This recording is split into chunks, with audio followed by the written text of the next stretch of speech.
Hello guys, magandang gabi. Ito, naisipan namin lumabas, gagamitin namin tong TMX.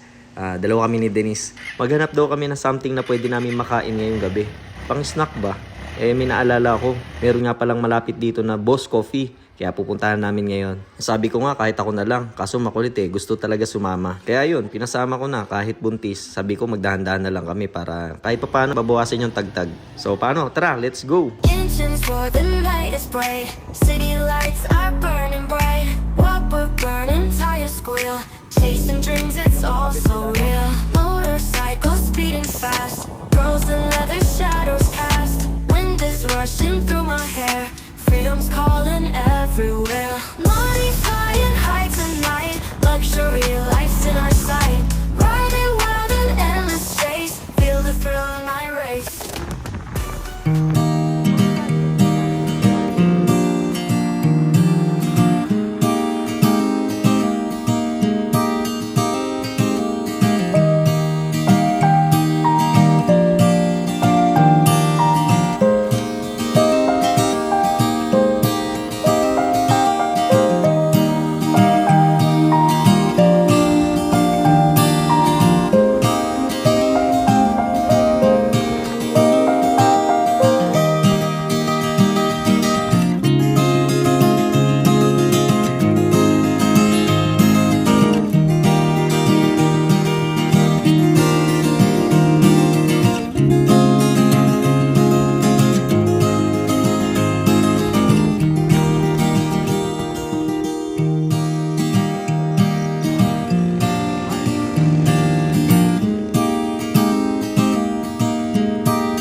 At yun, nakarating na rin kami rito sa pupuntahan namin.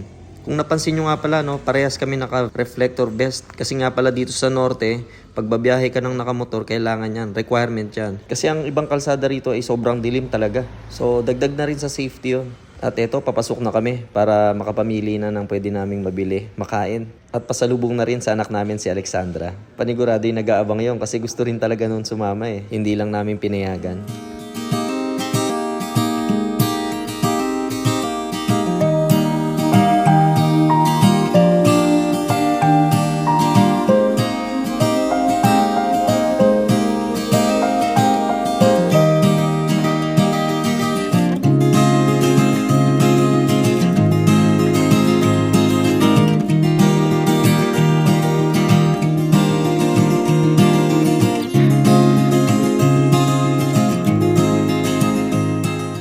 So yun, tapos na kami kumain at saka nakapag-take out na rin kami ng aming pasalubong. So hanggang dito na lang. Next time ulit. Bye!